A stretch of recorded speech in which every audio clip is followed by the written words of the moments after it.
اس کی وجہ یہ ہے کہ ہمارے درمیان میں ایک ایسی شخصیت جلوہ افروز ہے جن کے آپ دیکھنے کے لیے بہت دیر سے بے قرار تھے، اور ایسا ہونا بھی چاہیے۔ وہ شخصیت اس شخص کی چہیتی اولاد ہے جو آپ کے گاؤں سے بہت محبت رکھتی تھی۔ جب بھی آپ نے ان کو دعوت دیا، بارش کا موسم ہو یا سردی کا موسم ہو، وہ بڑھاپے کے عالم میں آپ کے دوہرا کو نہیں بھولا اور اس دوہرا میں تشریف لائے۔ وہ شخصیت تھی عالی جناب حضرت مولانا مفتی عنایت اللہ صاحب گودھنا، جو آپ کے محبوب مقرر تھے۔ ان کے صاحبزادے ہمارے درمیان تشریف فرما ہیں، اور وہ بھی کسی سے کم نہیں ہیں، عالم بھی ہیں، مفتی بھی ہیں، اور اس کے ساتھ ساتھ وہ پرچوں کی دکان نہیں کیے ہوئے ہیں، بلکہ بچوں کو پڑھانا ان کا مشغلہ ہے، لوگوں کو صحیح راستے پہ چلانا ان کا کام ہے۔ وہ شخصیت ہمارے درمیان تشریف فرما ہے۔ میں بہت ہی ادب احترام کے ساتھ حضرت سے گزارش کرتا ہوں، اور بڑے ادب احترام کے ساتھ حضرت کا نام لیتا ہوں، جناب حضرت مولانا مفتی محمد شاہد صاحب قاسمی گودھنوی، استاد مدرسہ شمس العلوم پہتے پور سے اس شعر کے ساتھ درخواست کرتا ہوں: قوت عشق سے ہر پست کو بالا کر دے، قوت عشق سے ہر پست کو بالا کر دے، دہر میں اس محمد سے اجالا کر دے۔ اس سے پہلے میں آپ کو بات بتا دوں، آپ کے محبوب شاعر ابھی تشریف لائیں گے، جن کو آپ جانتے ہیں، شاعر اسلام محمد ذیشان جہانگیر آبادی۔ وہ بھی کچھ ہی دیر میں آپ کے شعر میں تشریف لے آئیں گے۔ آپ بہت اطمینان کے ساتھ سماعت فرمائیں، موصول بش فرمائیں۔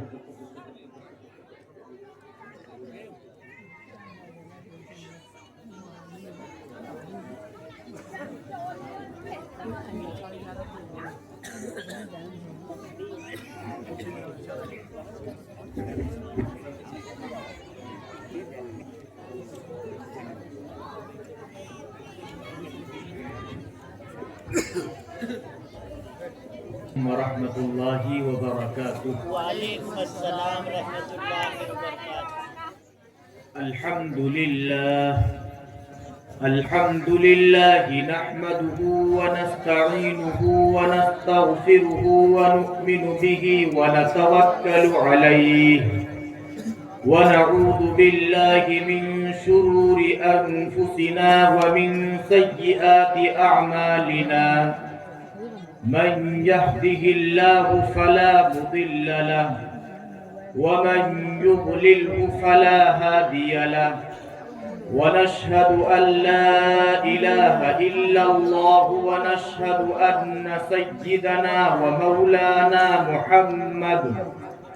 محمدا عبده ورسوله، صلى الله عليه وعلى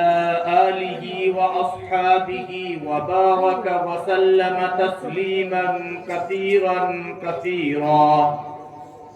أما بعد فأعوذ بالله من الشيطان الرجيم، بسم الله الرحمن الرحيم،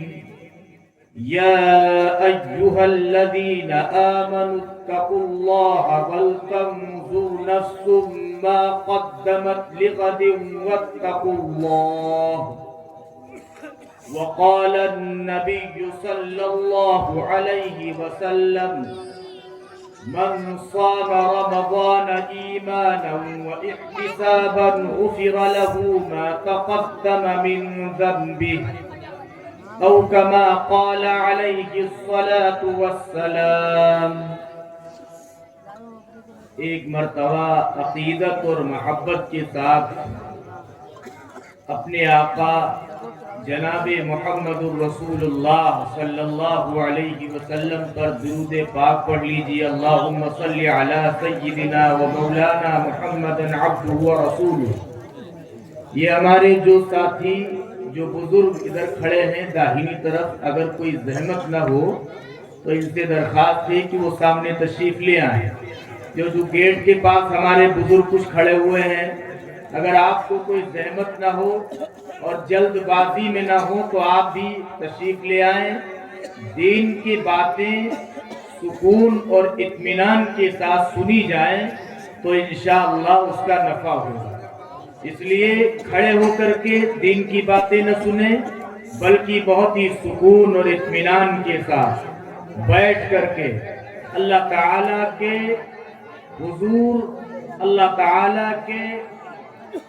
اپنے دل کے اندر اللہ تعالیٰ کا خیال کرتے ہوئے کہ دین کی باتیں کہی جا رہی ہیں اور ہمارے اور آپ کے لیے کہی جا رہی ہیں، ان پر عمل کی کوشش کی جائے گی۔ یہ جو ہمارے سامنے بچے بیٹھے ہوئے ہیں، یہ اگر خاموش بیٹھ سکتے ہیں تو بیٹھیں، ورنہ اگر گھر جانا چاہیں تو گھر چلے جائیں، اور آپ کو باتیں گھر میں بھی سنائی دیں گی، مائک آپ کا بہت دور تک سنائی دے رہا ہے، اس لیے اگر کوئی یہاں سے اٹھ کر کے جانا چاہے تو چلا جائے، لیکن یہاں جب تک بیٹھے خاموشی کے ساتھ بیٹھے۔ ہمارے والد مرحوم حضرت مولانا مفتی عنایت اللہ صاحب مظاہری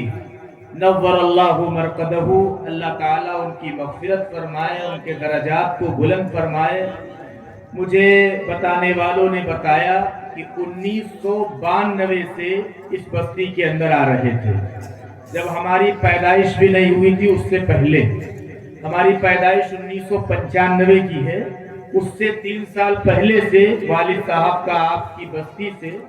اور آپ کے اس علاقے سے بہت گہرا تعلق رہا۔ یہاں کے لوگ ہم کو کئی جلسوں کے اندر ملے، تعارف ہوا، باتیں بتاتے رہے، والد صاحب کا اپنا تعلق بتاتے رہے۔ خواہش تھی کہ اللہ تعالی ہم بھی اسی طرح ان لوگوں سے ملیں جن کے درمیان والد صاحب جایا کرتے تھے۔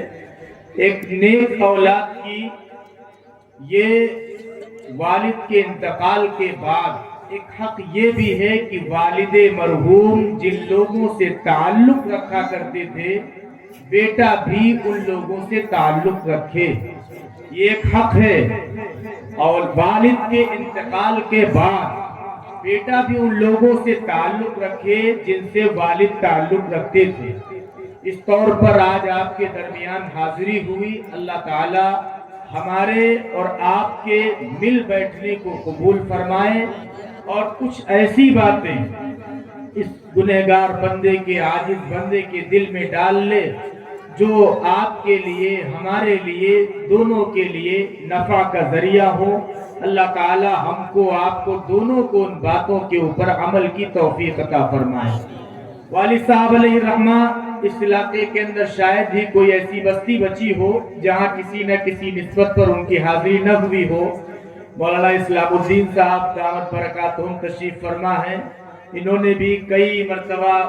کئی جگہوں پر والد صاحب کو یاد فرمایا، جب بھی یاد فرمایا، چاہے جس حالت کے اندر رہے ہوں، کیسے بھی جانا رہا ہو۔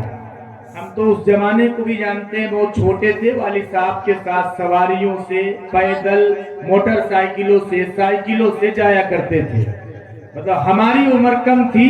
والد صاحب کو لینے کے لیے بسا اوقات پہلے زمانے میں سائیکلیں چلا کرتی تھی تو لوگ سائیکل سے لینے آیا کرتے تھے، تو ہم بھی آگے بیٹھے ہوا کرتے تھے، والد صاحب پیچھے بیٹھے ہوا کرتے تھے۔ اس طرح سے اللہ تعالیٰ نے ان سے کام لیا ہے، اللہ تعالیٰ ان کی خدمات کو قبول فرمائے اور آخرت میں ان کے لیے بلندی درجات کا سبب بنائے۔ ہم اور آپ جس مہینے میں بیٹھے ہوئے ہیں، یہ مہینہ شعبان المعظم کا مہینہ ہے۔ آپ بھی جانتے ہیں، علماء کرام سے، حفاظ اعظام سے، آپ کی بستی کے اندر پڑھانے والے لوگوں نے آپ کو بتایا ہوگا، یہ شعبان کا مہینہ ہے۔ ہمارے اور آپ کے آقا جناب محمد الرسول اللہ صلی اللہ علیہ وسلم نے اس مہینے کو اپنا مہینہ قرار دیا۔ شعبان شہری کا، شعبان میرا مہینہ، اور رمضان شہر اللہ، اور رمضان اللہ کا مہینہ۔ حضور علیہ السلام ہمارے اور آپ کے آقا، ہمارے اور آپ کے سب سے زیادہ ہم سے پیار کرنے والے، سب سے زیادہ ہم کو اور آپ کو چاہنے والے، سب سے زیادہ اپنی امت کا خیال کرنے والے، وہ ہمارے اور آپ کے آقا جناب محمد الرسول اللہ صلی اللہ علیہ وسلم کی ذات گرامی ہے۔ انہوں نے اس کو اپنا مہینہ قرار دیا۔ شعبان کا مہینہ آتے ہی حضور علیہ الصلوۃ والسلام کی زندگی کے اندر، ان کے معمول کے اندر بے انتہا فرق ہو جایا کرتا تھا۔ حضور اس مہینے کے اندر کثرت سے روزہ رکھا کرتے تھے، کثرت سے روزہ رکھ رہے ہیں۔ صحابہ کرام رضی اللہ عنہم بیان کرتے ہیں حضور شعبان کے مہینے میں ایسے روزہ رکھتے تھے، مجھے یہ اندازہ ہوتا تھا روزہ رکھنا شروع کیا مجھے یہ لگتا تھا کہ اب کبھی ناغا نہیں کریں گے، اور پھر چھوڑ دیتے تھے۔ مجھے ایسا لگتا تھا کہ حضور اب روزہ نہیں رکھیں گے، لیکن کثرت سے جس مہینے میں حضور علیہ السلام نے روزہ رکھا وہ شعبان کا مہینہ، رمضان کے پورے مہینے میں حضور نے روزہ رکھا، اور سب سے زیادہ اہمیت کے ساتھ، کثرت کے ساتھ اس مہینے کے اندر روزہ رکھا۔ اب حضور سے وجہ معلوم کی گئی، اللہ کے رسول آپ شعبان کے مہینے کے اندر اتنی کثرت سے اور اتنے زیادہ روزے کیوں رکھتے ہیں؟ حضور علیہ السلام نے فرمایا کہ یہ وہ مہینہ ہے جس مہینے میں سال بھر میں اللہ تبارک تعالی جن لوگوں کو اپنے پاس بلائیں گے ان کی ایک لسٹ بناتے ہیں، ان کی فہرست بناتے ہیں، اور وہ فہرست بنا کر کے فرشتوں کے سپرد کر دیتے ہیں۔ میرا دل یہ چاہتا ہے کہ جب میرا نام لکھا جائے مرنے والوں کی فہرست میں تو میرا شمار ایسی حالت پہ ہو کہ میں روزے کی حالت سے رہوں۔ اس لیے حضور علیہ السلام شعبان کے مہینے کے اندر کثرت سے روزہ رکھا کرتے تھے۔ حضور علیہ السلام نے یہ بھی فرمایا کہ چونکہ اس مہینے میں بندوں کے نام اعمال اللہ تبارک و تعالی کے سامنے پیش کیے جاتے ہیں، میرا دل یہ چاہتا ہے کہ جب میرے اعمال کا پرندہ